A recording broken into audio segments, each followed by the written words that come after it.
The time is 8:10. The Conservatives have made two big promises for their time in government. It is now abundantly clear that neither of them can be met. One on immigration, the other on government borrowing. Net immigration would fall to the tens of thousands, no ifs or buts. It hasn't. The deficit would be wiped out during the course of this Parliament. It won't be. Which means the size of our national debt is still rising. And Mr Cameron said if he didn't deliver on those promises, we should vote him out. Well, the Chancellor, George Osborne, who delivered his autumn statement yesterday, is on the line. Good morning, Chancellor. Good morning. 4 years ago, you promised to balance the books. You're not going to.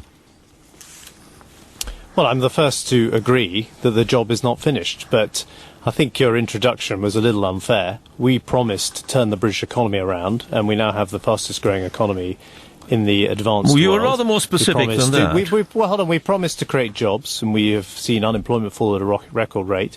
We've brought the deficit down by half. I would love to have gone further in this Parliament, but we've been hit with all sorts of economic storms, as you know, but we have stayed the course, and we're continuing to bear down on that deficit so we can reduce our debts and make sure that Britain can live within its means. Yeah, but you were more specific, weren't you? You said, in 2011, I am absolutely clear that government will do what it takes, will meet its fiscal mandate, meet its debt target. You haven't done that, and you attacked David Cameron, attacked Alistair Darling for what he was planning to do, saying it was absolutely inadequate. You've achieved no more than he would have done.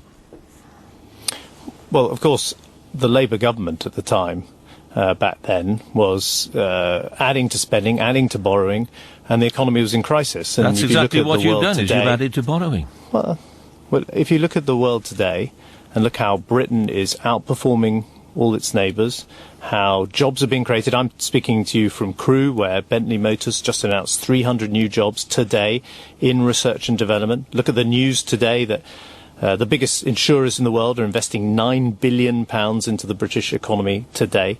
You know, that is a vote of confidence from the rest of the world in what's been achieved. But again, I come back to this, John. I am the first to say there is more to do. We've got some difficult decisions to go on taking on public expenditure and on the welfare bills.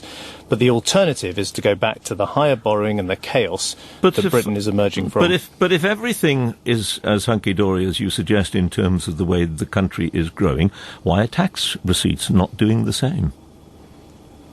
Well, tax receipts have disappointed, and that's partly because we're not getting as much money from the City of London as we did. We had a big financial crash. It's partly we're not getting as much money from a good few North Sea years oil, ago, and the oil prices. Well, when you have a massive economic crisis, that has an impact on your country for years and years to come. That is the consequence when economic policy fails the people of Britain.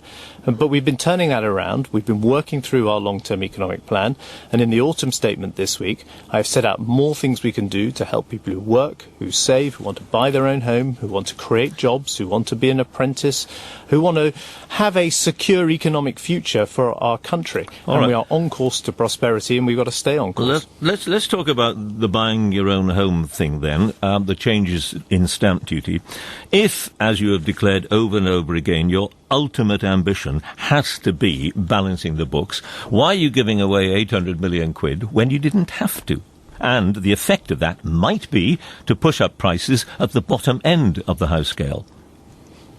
Well, I think this is a sensible reform to the stamp duty system. Everyone said that it was a very unfair and distortive tax. We've got rid of it overnight. It's come into effect this morning, effective just a few hours ago, and it means for 98% of people trying to buy a home, they're not going to face some of these very big stamp duty bills they were facing. That's about backing aspiration in our country, and it shows that we've got, real plans to reform the way our economy and our country works for the better. You asked the question, why did I do it, and why didn't I just pocket any money I raised? Well, because I've got a plan to reduce the deficit, and I'm not going faster than that plan, I'm not going slower than that plan. I've got a plan, we're sticking to it, and it's that plan which has helped support the confidence that has seen the rest of the world today invest in the UK, and sees the rest of the world looking at Britain and saying, I wish we could have growth rates like that. Are you absolutely sure, and if so, how can you be, that house prices at the bottom end of the scale, first-time buyers and all that, are not actually going to go up as a result of this? Well, I think the best way to control house prices, and we don't want to have those big booms in housing. But that's what you're risking. You're risking a sort of mini house price boom, aren't you? No, I don't agree. I think you shouldn't be using unfair, punitive taxes that are very badly designed to achieve the goal of having a stable housing market. What you should be doing is making sure that people can afford mortgages and giving your central bank, the Bank of England, the powers to turn off the tap slowly if they feel that a housing boom is developing. That's what I've done. I think that is a much more sensible approach than saying, you know what, we've got this outdated, badly designed stamp duty system, but we're going to keep it in place because it's the only thing we've got to control house prices. That would be a pretty sad state of affairs. Thankfully, it's not actually the way things are now because of the new arrangements and the new powers I've given the Bank of England. But there is a fairness issue here, isn't there? You can't get your hands on the stamp duty until somebody sells their house. So if you are a wealthy pensioner, for instance, living in a large house, they sit tight, you don't get any money from them, whereas a mansion tax means you've got to pay a certain amount every year. That's fairer, isn't it? No, it's not. The mansion tax, so-called mansion tax, is of course actually a tax on family homes, as plenty of Labour politicians are now admitting. And it hits the cash poor. It involves having to revalue hundreds of thousands of houses, perhaps millions.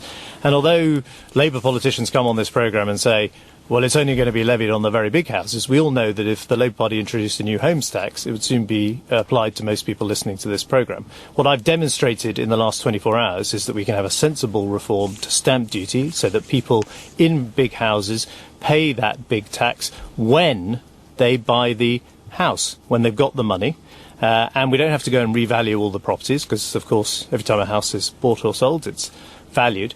And it just shows that there are sensible ways and reforming ways to support aspiration in our country, and we don't have to have an anti-aspiration, illogical homes tax. Let's look at the broader picture, which is that the national debt is going to go up. And the problem is that you've boxed yourself into a corner, haven't you? You've ring-fenced the NHS, you've ring-fenced schools, you've ring-fenced overseas aid.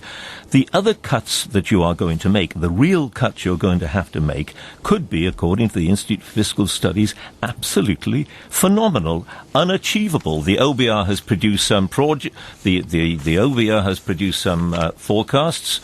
Sometimes they're right and sometimes they're wrong. The IFS has done some number crunching, and the effect of that is there would have to be staggering cuts to the remaining public services.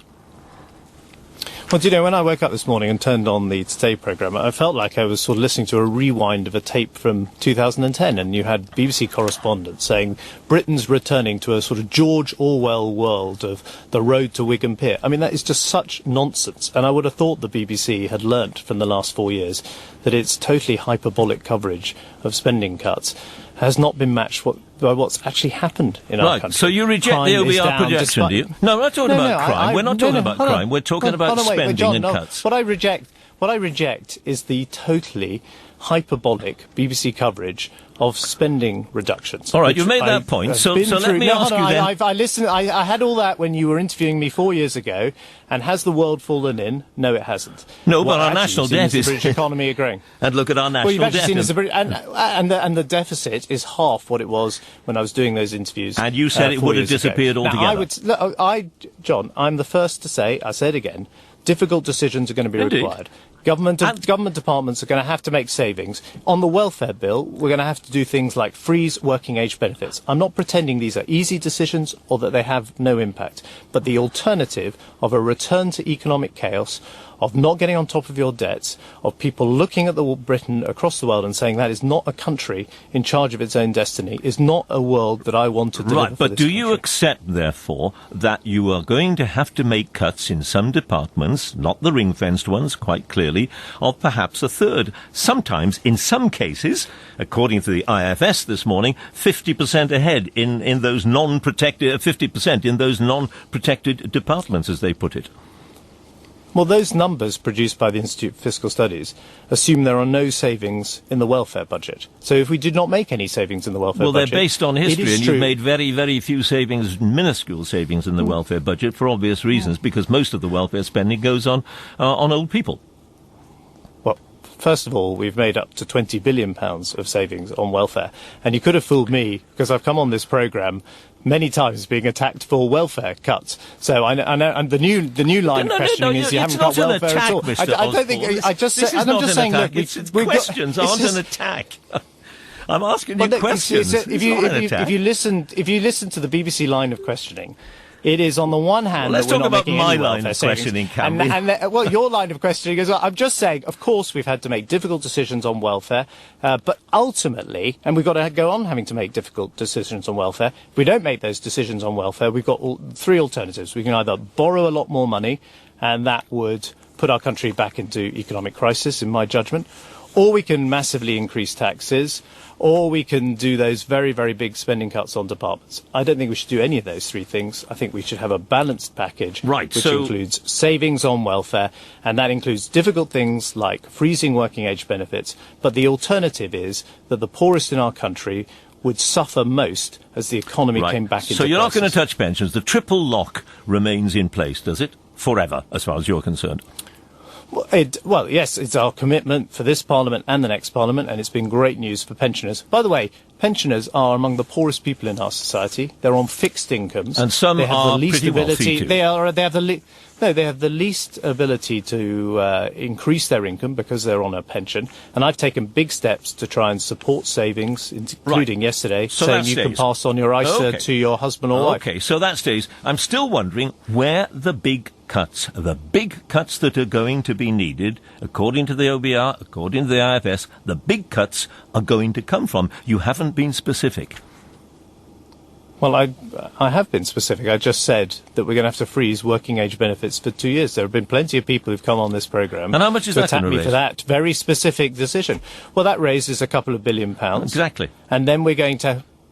It's quite a substantial sum of money.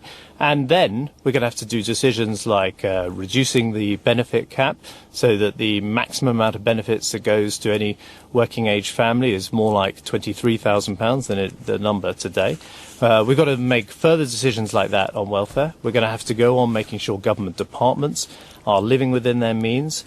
Next year we've already programmed for, planned, published plans for £13 billion of savings across Whitehall. So we've demonstrated in specific ways over the last 4 years that we can reduce the cost of public services whilst actually improving the quality, which is why, to come back to my point, crime is down and the health service is treating more people and there are more great schools in our country. You made that point, but just a final thing you've got to add on to all of that is tax cuts, £7 billion worth of tax cuts which have been promised. David Cameron pledged to cut taxes for 30 million people if you win the next election. Are you still holding to that pledge? Even though, obviously, if you cut taxes, that adds to borrowing in the end? Well, of course, we're holding to that pledge. And indeed, yesterday, we took a big step in the right direction when we restored the principle that the high rate threshold goes up with inflation. And we also were able to increase the personal allowance to £10,600 next year. That's a small but significant step because it shows that you can be increasing the personal allowance whilst reducing public expenditure and bringing a deficit down. And the reason we make these tax changes is because they support people who want to get into work and they support low-paid people in work. So it just shows that if you have a long-term economic plan, you can stay on course to prosperity. George Osborne, thanks very much indeed for that. And